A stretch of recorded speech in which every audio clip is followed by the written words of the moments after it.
L'équipe Hilda travaille sur la manipulation interactive de grandes quantités de données sur des murs d'images très haute résolution. C'est Emmanuel Pietriga, responsable de l'équipe, qui nous présente une bibliothèque logicielle qui permet de faciliter le développement d'applications interactives dédiées à ces écrans particuliers. Ce que je présente aujourd'hui, c'est une bibliothèque logicielle qui facilite le développement d'applications qui vont tourner sur ces murs d'images très haute résolution.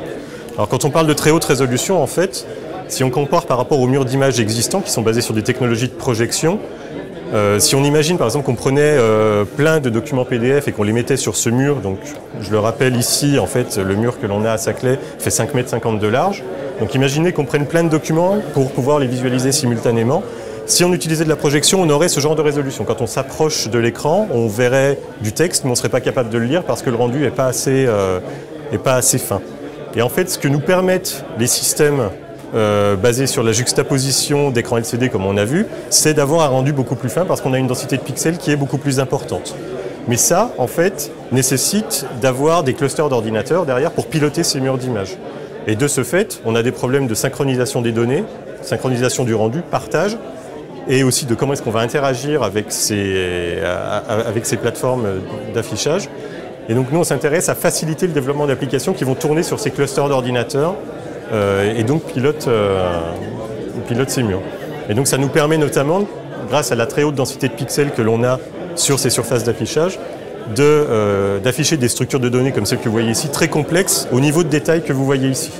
Et donc ça, juste en naviguant physiquement devant le mur. C'est-à-dire qu'on peut avoir ce niveau de détail sans avoir à faire de navigation virtuelle dans le jeu de données. Il est représenté à ce niveau de détail, mais sur une très grande surface.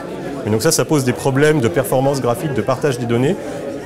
Et donc on essaye de cacher tous les problèmes liés à ça, d'un point de vue ingénierie logicielle, en fournissant une bibliothèque donc, qui s'abstrait de tout ça, enfin qui abstrait le développeur de tout ça. Alors dans l'industrie, on a plusieurs partenaires déjà, aussi bien en France qu'à Santiago du Chili.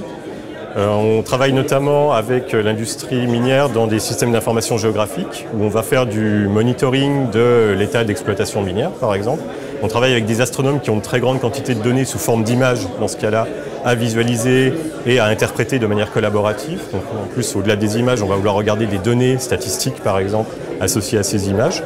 Et avec, par exemple, l'équivalent de la Direction générale des eaux au Chili, où ils veulent pouvoir visualiser l'état des droits d'exploitation qu'ils ont donnés à des entreprises sur tous les cours d'eau du pays venant de la Cordillère des Andes.